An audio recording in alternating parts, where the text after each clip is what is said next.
As we get an update now on the impacts of the wildfire in Lahaina, the area in West Maui that's of historical importance to Indigenous people, entire neighborhoods wiped out by the wildfire, including the Na'akaini o Maui Cultural Center, which had a massive archive lost to the flames. The head of the center said, quote, "The place is burnt to the ground." We're joined now on Maui by Noelani Ahia, a Kanaka Maoli activist, longtime organizer in Lahaina town. She's also the co-founder of the organization Mauna Medic Healers Hui, and is involved in mutual aid efforts as the community responds to the devastation. Welcome to Democracy Now!, Noelani. It is an honor to have you with us. Can you describe, from your vantage point, where you are, and especially the cultural center is the center of Lahaina in terms of what has been lost at the center and overall in the town? Yes, thank you so much, Amy. It's so good to be here. Na'akaini o Maui Cultural Center was founded about 20 years ago in historic Lahaina town, and it happens to sit adjacent to a very sacred area of Maui called Moku'ula and Mokuhinia.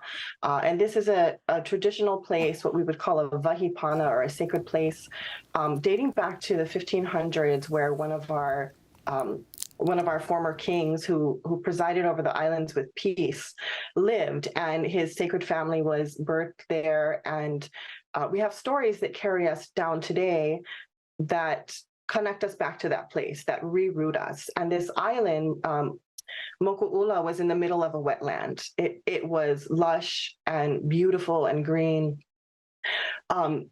Because of settler colonialism and because of the impositions of the settler government, it was covered over a long time ago, and there's baseball fields now on it, and tennis courts. And the Na'akaini o Maui Cultural Center has been working to get the access in order to restore Moku'ula and to clean it up and make sure it's a place of reverence again. And the folks at Na'akaini have been working for decades on all kinds of issues, protecting burials, protecting land right issues, and just generally being there for the community to provide classes and workshops in cultural practice, in cultural protocol. And that building also housed a collection of artifacts, as well as historical documents, old maps, just priceless things that are all lost. In the blink of an eye, it was burned to the ground, and all of those things are lost. It also had a collection from an esteemed kupuna, esteemed elder named Sam Ka'ai, whose collection was being housed there. And for this kupuna, this elder, this was his life's work. He's 85 now, and this was 50 years worth of carvings that he himself did, of collecting items from all over the South Pacific when he traveled on the Hokulea double-hulled canoe voyaging project back in the 80s. And I had the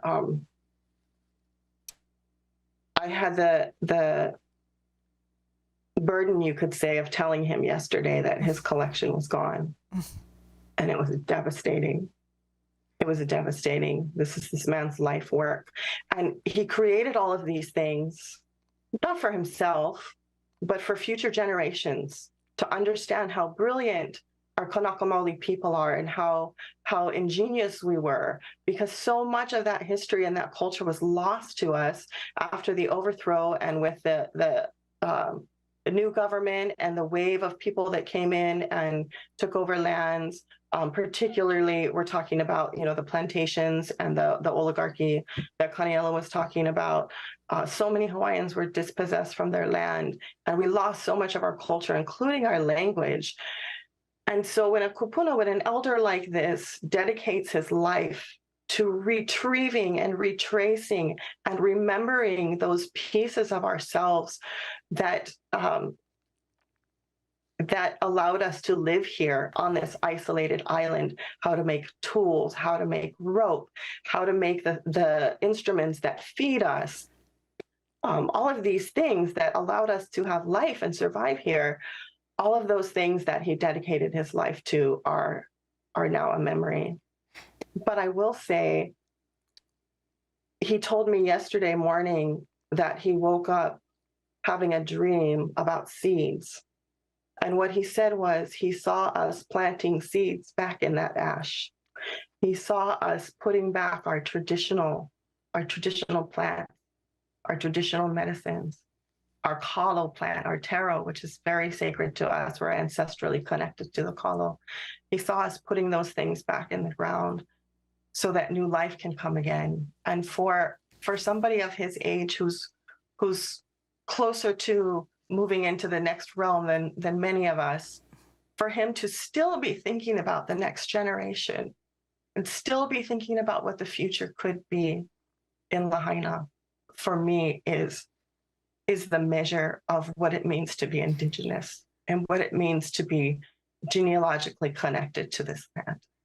Nalania, here, it is so painful to talk to you right now at this moment with the destruction that your island has undergone. If you could talk about the mutual aid efforts. You know, first of all, in the rest of the corporate media, we hear almost no Native voices, no Native Hawaiians, and why it's so important to hear your voices. And then what is happening on the ground? You know, there's a big debate now, like, why weren't people alerted earlier? Where was the early alert system? Why were people just looking out the window or smelling the smoke and seeing the fire right in front of them? And how important that is. But also, it's just described Lahaina as a great tourist destination, how tourism has affected the whole environment, if you could speak about that as well. Absolutely. Thank you so much. You know, it's very disturbing for us as Kanaka Maoli to see the headlines and talk about, you know, see Lahaina as this tourist town, as if that's all it is. Because for us, it's so much more, and the tourism is part of the commodification of our culture. It's part of the erasure of our culture. That narrative literally just takes us out of the picture. And you know, without Hawaiians, there would be no Hawaii. Everybody loves aloha, but they forget about the people that breathe aloha into the world, the root and the source of aloha. So, and that's the Kanaka Maoli people. The over-tourism, the overdevelopment, the dispossession of Kanaka Maoli from our lands, the monocropping, as Kaniela Ing was talking about, those are all things that contributed to the conditions that created this. And, you know, as we live on an island, there's only so much space, and there's only so much room, and there's only so much resources. And for over 130 years, our water has been diverted to go to those sugar plantations and pineapple fields.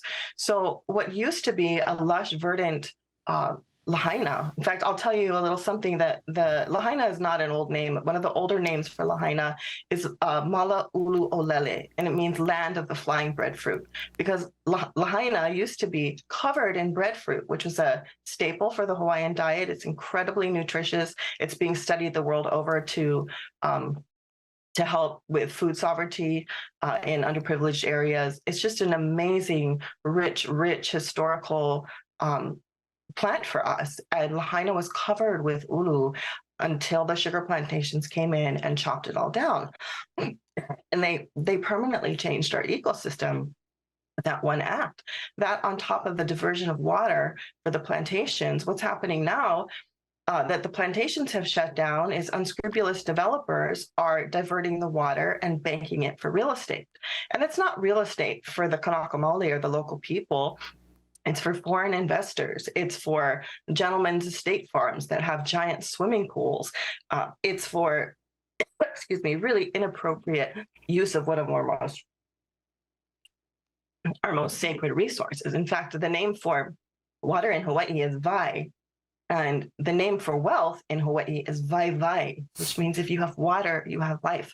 But our water has been taken away from us, and it's left us in this dry, barren, almost unrecognizable. It would be unrecognizable to our ancestors, this condition that we're currently living under, the settler government. So, you combine the dispossession with the over tourism, with the overdevelopment, and you have this trifecta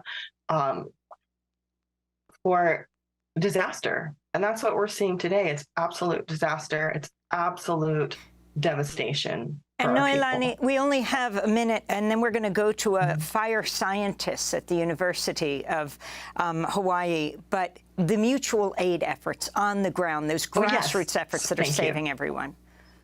Thank you. The mutual aid group in Maui has mobilized. We're working with them as we've got medics, food distribution. We're working on organizing housing for people. But one of the issues that we're having is we're being prevented access. And it's really, really disappointing because the people on the ground know what the community needs. The people on the ground self-organize and are able to move fast, quickly, and get the needs of the people where they need to go. But unfortunately, I have to say, there has been some blocking of those efforts, and it's always done under the guise of safety. But when our people are in Lahaina and they're suffering because they don't have any food and they don't have any water, and we're not allowed to get them resources, it's really, really challenging. So we're finding some unique ways to get resources to people. Folks have been taking boats around from the other side of the island in order to get resources in, and we've been using whatever methods we can to get the needs of the people met. But it's a beautiful effort. The people on the ground are so strong and so resilient and so ready to jump in to help one another. We say aloha ke kahi I ke kahi. That means love going out, love coming back. And one of my good friends said today, your disaster emergency kit must include community. Community is first. And that's really what it's about, is taking care of each other. Noelani Ahia, I want to thank you so much for being with us, and all the very best. Kanaka Maoli activist, longtime organizer in Lahaina, co-founder of the organization Mauna Medic Healers Hui.